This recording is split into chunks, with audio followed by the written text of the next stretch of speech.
Hello friends, last minute we complete the tense. आपण पाठीमागे तासाला विद्यार्थी मित्रांनो आपण लँग्वेज स्टडी त्यामध्ये टेन्स पाहिलेले आहेत. Present tense, past tense and future tense and also sub types of three tenses. तर तिन्ही काळातील आपण प्रत्येकी परत जे उपप्रकार आहेत, सिंपल प्रेझेंट टेन्स असेल, simple past tense, simple future tense, त्यानंतर present progressive tense, present past progressive tense or continuous tense and future progressive or continuous tense. Third one in each tenses, third one present perfect tense, past perfect tense and future perfect tense.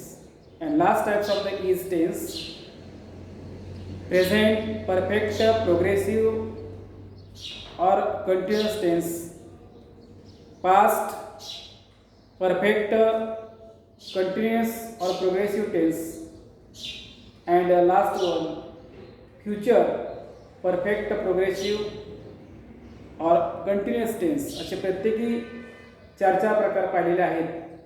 And now today we are going to learn a new poem 2.3. 2.3 it is a poem and the name of the poem is the Twins. And this poem is on page number 57. So look at the page number 57. Open your textbook, page number 57. At first, let us start warming up about the Twins poem. Okay? Chit chat. First one, two babies born at the same time are called twins. Two babies born at the same time and same mother. असं म्हणूया आपण इथे दिलेलं आहे, तुम्ही सांगतो. To babies म्हणजे दोन बाळं born at the same time एकाच वेळी जन्माला येतात, as well as same mother एकाच आईला एकाच वेळी जेव्हा दोन मुलं जन्माला येतात त्याला आपण इट्स कॉल्ड ट्विन्स, त्याला आपण जुळे म्हणतो. Gauge and share who are triplets, quadruplets and quintuplets. Find out the meaning of three words in a dictionary.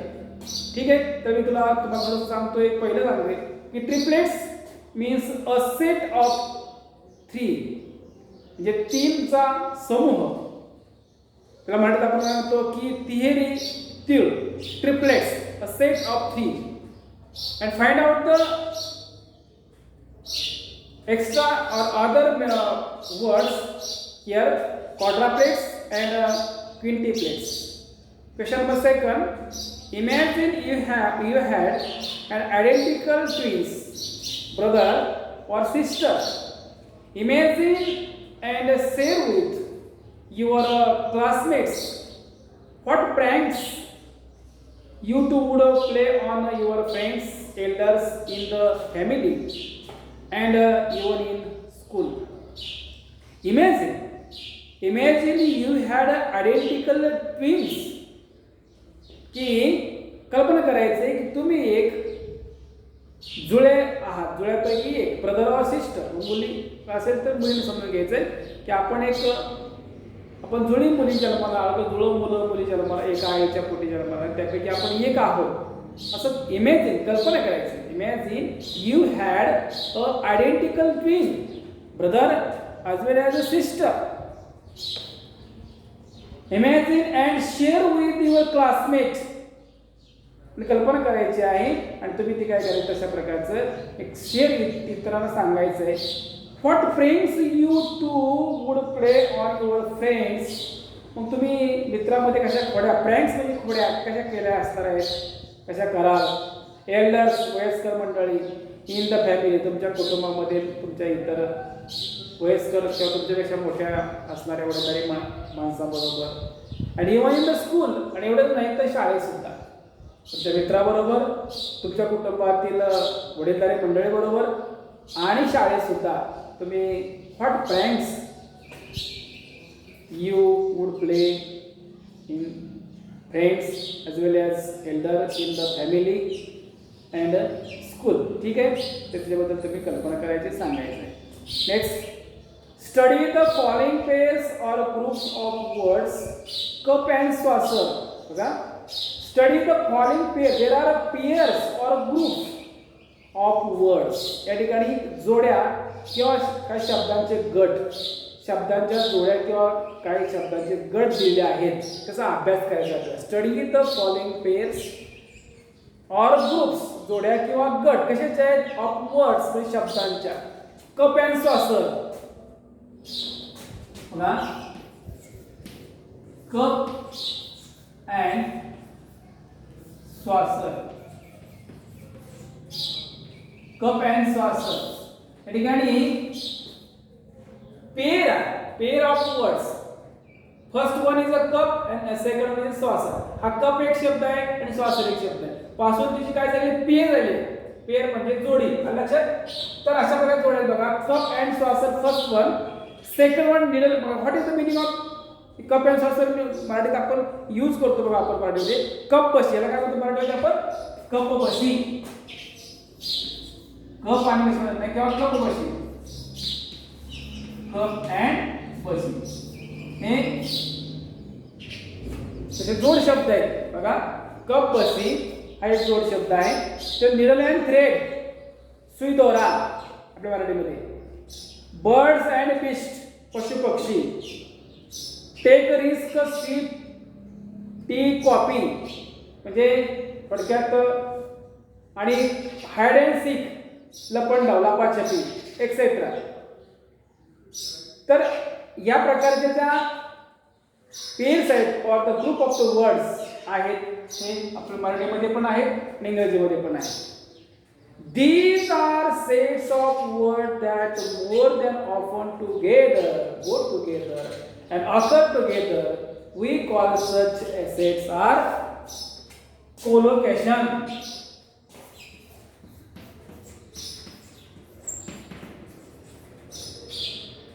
Such as called as collocation. बघा, त्याला मराठीत आपण काय म्हणू शकतो? संयोग.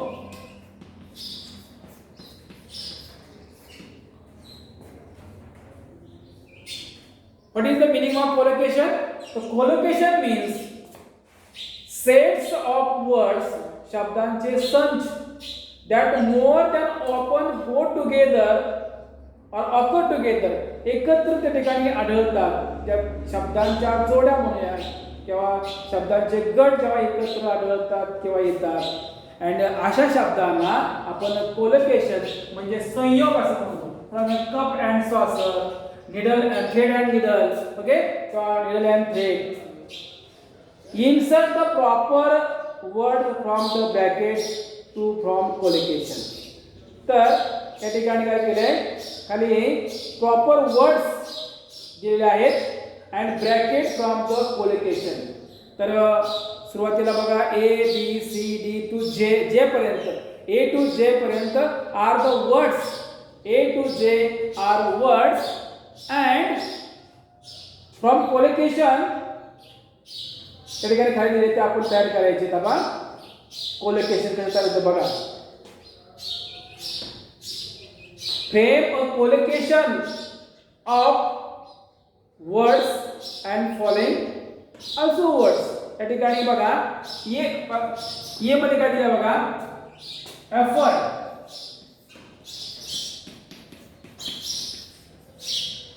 ए effort दिला असेल. बी काय दिलं आहे? टाइम.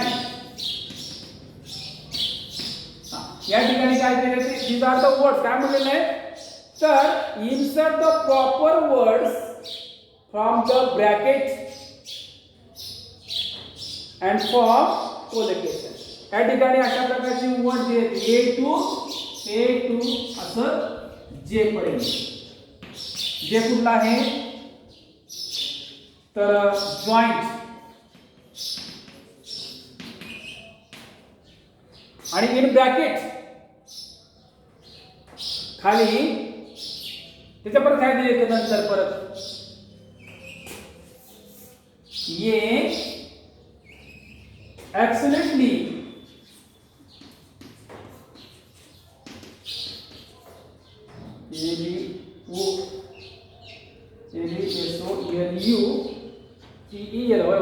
absolutely बघा. त्यानंतर cannot. At first I read the words effort, time, defeat, clothes, honor, necessary, role, interview, morning and cold are the words. And in bracket another words and to form a collocation. आणि अशा प्रकारचे हे झाल्यानंतर परत नंतर खाली ए परत नंतर बी काय केले कॅनॉट. अशा प्रकारे cannot formal job pass except early catch a leading joint. आणि या शब्दाच्या पुढं वरचे जे शब्द दिले ते लिहायचे. उदाहरणार्थ ॲब्सोल्युटली नेसेसरी असं कसं तयार होतोय. ॲब्सोल्युटली जो नेसेसरी शब्द आहे बघा वरती एफ मध्ये एफ इथं काय करायचं ही नेसेसरी तर जोडायचं इथं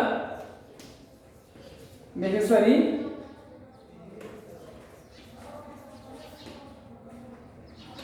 हा ॲब्सोल्युटली नेसेसरी असं होईल. म्हणजे नेसेसरी ॲब्सोल्युटलीच्या जो दुसरे शब्द दिलेले आहेत त्याच्या पुढे पहिले शब्द लिहायचे पुढं आणि form of colocation.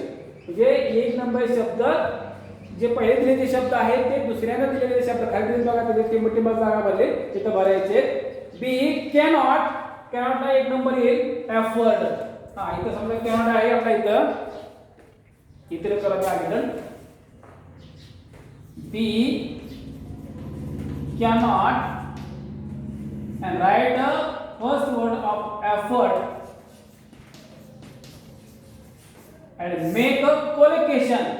make a collocation अशा तऱ्हे तयार होते बघा. हा थर्ड वन फॉर्मल परत वरती इथे बघा क्लास शब्द आहे डी मध्ये फॉर्मल क्लास.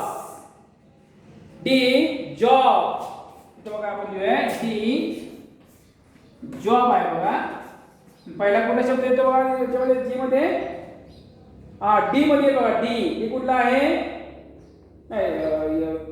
जॉबला जॉब डी आहे. वरचा येच interview interview job interview pass time except defeat early morning है ना early morning catch cold leading role and joint owners. अशा प्रकारचं कोलोकेशन तयार करायचे आहे. Number 3 exaggeration or overstatement often causes humor. For example, she is as thin as a pin. बघा तर exaggeration म्हणजे थोडक्यात अतिशयोक्ती बरोबर ना अतिशयोक्तीपणा. तर for example she is a thin a pin. अतिशयोक्तीपणा काय म्हणतंय की ते कसे आहे इतकी पातळ आहे कोणासारखी ॲज अ पिन की पिन टाचणी सारखी बारीक आहे. अतिशयोक्तीपणा आहे. टाचणी कोण बारीक असतं का पण नाही. या ठिकाणी अतिशयोक्तीपणा येतंय. हा अलंकार आहे. कुठला दुसरा आहे आपल्या वेगळ्या बघा हायपरबोल हाय काय आहे हायपरबोल.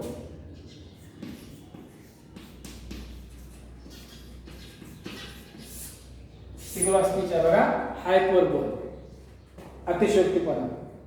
तर he has a piece in the brain. he has piece in the brain. ब्रेनचा अर्थ मेंदू आणि पी म्हणजे वाटाणा सेलचा अर्थ आकार.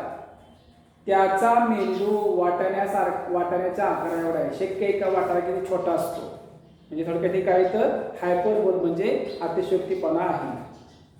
माय shoes R killing me.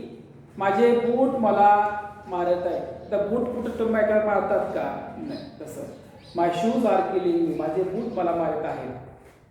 When such exaggerated lines occur in a poetry, बघा, when such exaggerated म्हणजे अशा प्रकारचे अतिशयोक्तीपणा जर एखाद्या कवितेतील ओळीमध्ये जर आढळत असेल, ऑकरचा आढळले, they are example of figure of speech. बघा, and they are example. तर त्याला काय म्हणायचं? एक्झाम्पल त्याला म्हणायचंय, उदाहरण म्हणायचंय त्याच्याला द फिगर ऑफ स्पीच. कुठले फिगर ऑफ स्पीच? तर हायपरबोल. बरोबर आहे दिलंय hyperbole. Figure of speech. Figure of speech कुठला आहे ते? तर हायपरबोल. हायपरबोल कशामध्ये हायपरबोल? मराठीमध्ये अतिशयोक्तीपणा. For example, he has a BP size a brain, or she is a thin as a pin, किंवा माय शूज आर किलिंग. म्हणजे एखाद्या शब्दाबद्दल एक अतिशयोक्तीपणा सांगतो आपण, त्याला म्हणायचं की हायपरबोल मला इंग्रजीमध्ये. फॉर एक्झाम्पल दिले बघा, complete the following examples of hyperbole using words from the bracket below. तर एका या खाली शब्द दिले, वाक्य दिले आहेत बघा, आणि त्याच्या खाली ब्रॅकेटमध्ये काय केलेले आहेत तर शब्द दिलेले आहेत बघा. कुठले कुठले शब्द आहेत? हॉर्स,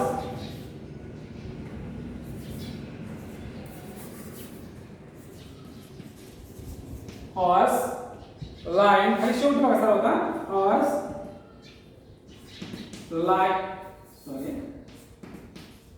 लाइन, डेथ, अशा प्रकारे शब्द ब्रॅकेटमध्ये. आणि ते काय करायचे आहे? वाक दिलेल्या रिकाम्या जागेमध्ये भरायचे बघा. C wept dash according to माझ्या मतानुसार सी वेप्ट अँड ओशियन. बघा, पहिला कुठली येणार आहे?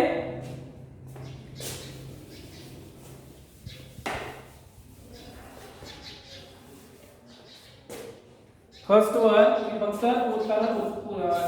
आन्सर लिहितो. C wept and ocean. आणि ती दिली बघा चौथे नंबर 1 2 3 4 ब्रॅकेट मध्ये चौथा आहे and ocean. And ocean. Be the hungry man at a dash of food. एका भुकेलेल्या माणसाने काय केलं? 1 टन, TON टन म्हणतो ना, 1 टन 2 टन. तर इथं सेकंड 1 टन. तर एका भुकेलेल्या माणसाने 1 टन अन्न खाल्ले. सी म्हणजे अतिशयोक्तीचे उदाहरण आहे. एक्झाम्पल ऑफ हायपरबोल आहे की नाही? He runs faster than a horse. तो घोड्यापेक्षा अधिक जोरात पळतो. बर I am freezing to death.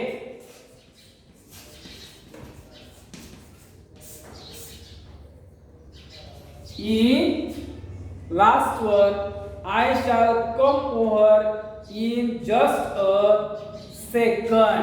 आणि शेवटी ते सेकंड. तर अशा पद्धतीने बघा द एक्झाम्पल्स ऑफ